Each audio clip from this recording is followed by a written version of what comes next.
ಕಳೆದ ವರ್ಷವೂ ಸಹ ಮಂಡ್ಯ ಜಿಲ್ಲೆಯಲ್ಲಿ ನಾಗಮಂಗಲದಲ್ಲಿ ಕಲ್ಲುತೂರಿನ ಪ್ರಕರಣ ನಮಗೆ ನಿಮಗೆಲ್ಲರಿಗೂ ನೆನಪಿನಿರ್ತಕ್ಕಂಥದ್ದು. ಹೋದ ವರ್ಷ ನಡೆದಂಥ ಪ್ರಕರಣ ಬಹಳ ಮೊದಲನೇ ಬಾರಿಗೆ ಮಂಡ್ಯ ಜಿಲ್ಲೆಯಲ್ಲಿ ಆ ರೀತಿಯ ಒಂದು ವಾತಾವರಣ ನಿರ್ಮಾಣ ಮಾಡಿದ್ರು.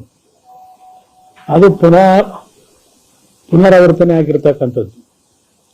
ನಾನು ಜಿಲ್ಲೆಯ ಜನತೆಗೆ ಮತ್ತು ಮದ್ದೂರಿನಲ್ಲಿ ವಿಶೇಷವಾಗಿ ಈ ಒಂದು ಪ್ರಕರಣವನ್ನು ದೊಡ್ಡ ಮಟ್ಟದಲ್ಲಿ ಹಿಂಸೆಗೆ ಒಳಗಾಗ್ತಕ್ಕಂಥ ರೀತಿಯಲ್ಲಿ ತೆಗೆದುಕೊಂಡು ಹೋಗ್ತಕ್ಕಂಥದ್ದಕ್ಕೆ ಅವಕಾಶ ಕೊಡಬೇಡಿ. ಇವತ್ತು ಕರ್ನಾಟಕ ರಾಜ್ಯ ಒಂದು ಕಡೆ ನಾವೆಲ್ಲ ಹೇಳ್ತೀವಿ, ನಮ್ಮ ಕುವೆಂಪು ಅವರು ಬರೆದಂಥ ನಮ್ಮ ಸರ್ವ ಜನಾಂಗದ ಶಾಂತಿಯ ತೋಟ,